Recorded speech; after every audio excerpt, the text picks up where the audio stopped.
Mr. Speaker, allow me now to turn to the revenue or tax proposals.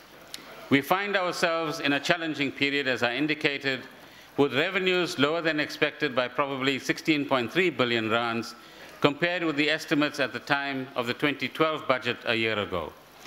This is predominantly due to weak economic growth during the second half of 2012, the disruptions that we've seen in the mining sector, and lower commodity prices because of the structural reasons I outlined earlier.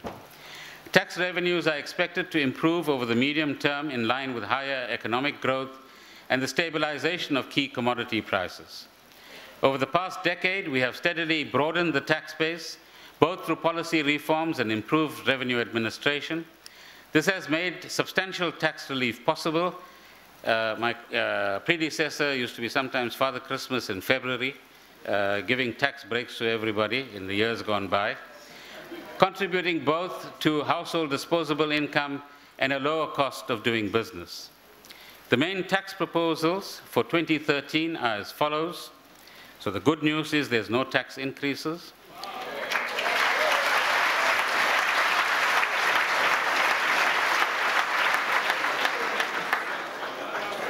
In fact, we give personal income tax relief of 7 billion rands to remove most of the fiscal drag, together with adjustments for the medical tax credit and other monetary thresholds amounting to about 350 million rands.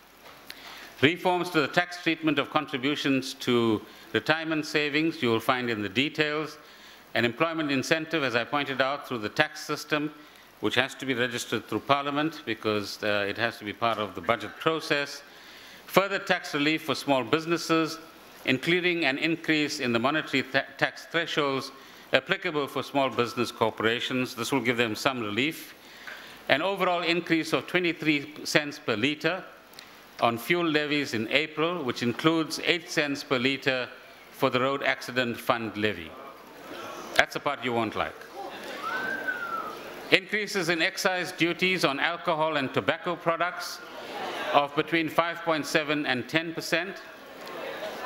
And the introduction, as I pointed out earlier, of carbon tax in 2015, together with the phasing out of the electricity levy. So your pack of cigarettes or can of beer is going to cost marginally more, ladies and gentlemen. A tax review will be initiated this year to assess our tax policy framework, as I pointed out, and its role in supporting the objectives of inclusive growth, employment, and development, and above all, fiscal sustainability will be looked at. The budget review outlines various measures proposed to protect the tax base and limit the scope for tax leakage and avoidance. The taxation of trusts will come under review in order to control some of the abuse that goes on at present. Modifications are proposed to the tax treatment of employment share schemes and disability or income protection policies. Outstanding difficulties in the distinction between debt and equity will be addressed, and it is proposed that foreign businesses which sell e-books, music, or other digital goods and services to South Africans should be required to register as VAT vendors in line with our VAT regulations. These are the same provisions that have been adopted by the European Union and other jurisdictions across the world. On tax administration, Mr. Speaker, millions of honest taxpayers in our country continue to sustain our growth and development agenda. It is, as I remind you, often their money that we spend and talk about today. To them, we owe a debt of gratitude, and more importantly, a commitment to spend that money wisely, efficiently, and effectively. Let us give a loud and joint thank you to all tax-compliant citizens in South Africa.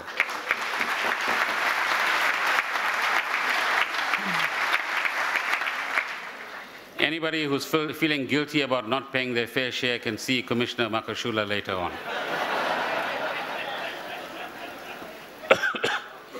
We also owe it to our taxpayers to ensure they are not carrying the burden of those who benefit from our country's infrastructure and resources without paying their fair share of costs.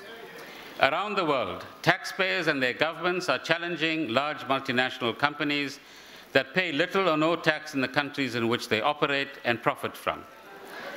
Meeting in Moscow earlier this month, finance ministers and central bank governors of the G20 countries were united in supporting an overhaul of international company tax rules to address this issue. The South African Revenue Service is currently engaging with companies that have their base operations in South Africa, means they operate here, they make their money here, they make their profits here, but appear to have shifted a large proportion of their profits to low-tax jurisdictions where only a few people are employed and very little tax is paid in South Africa. This is unacceptable.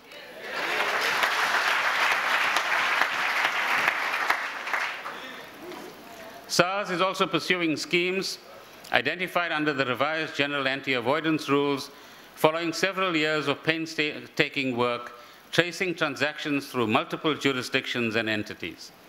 These benefits typically accrue to advisors and pre-existing shareholders rather than new shareholders who were introduced as the ostensible beneficiaries of these transactions. So these are all schemes that require very careful attention. Honourable members will remember a temporary voluntary disclosure program was implemented under legislation enacted in 2010, which allowed taxpayers in default to regularize their tax affairs. More than 18,000 taxpayers have made use of this program, and tax of more than 3 billion rands has so far been collected as a result of this program. Minister Sakwala had a special request for me this morning that I shouldn't praise any of these people because they were dodging tax. From 1 October 2012, a permanent voluntary disclosure program became effective as part of the Tax Administration Act. Some 700 taxpayers have already come forward. Tax of more than 200 million rands will be collected before the end of March 2013. SARS is also targeting other areas of non-compliance, including recipients of government expenditure who are not up to date with their taxes. Put it more simply, people get tenders and contracts from the state, but they don't pay tax to the state. Treasury and interfacing with government department payment schemes, SARS has identified companies who have received payments but have not declared their full income tax. They are being audited and others will follow. So we do have sufficiently developed systems, honourable members, which allows us to know who received how much from the state. We are now sending auditors to all of them, or as many of them as possible, and saying, show us that you've paid your fair share of tax.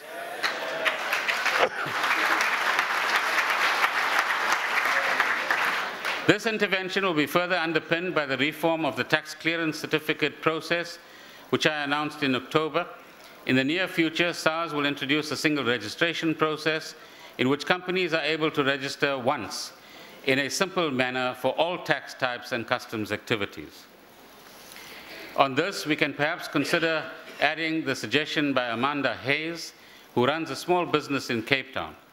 She proposes that a single database of suppliers to government be created out of all the companies that apply to SARS for tax clearance certificates.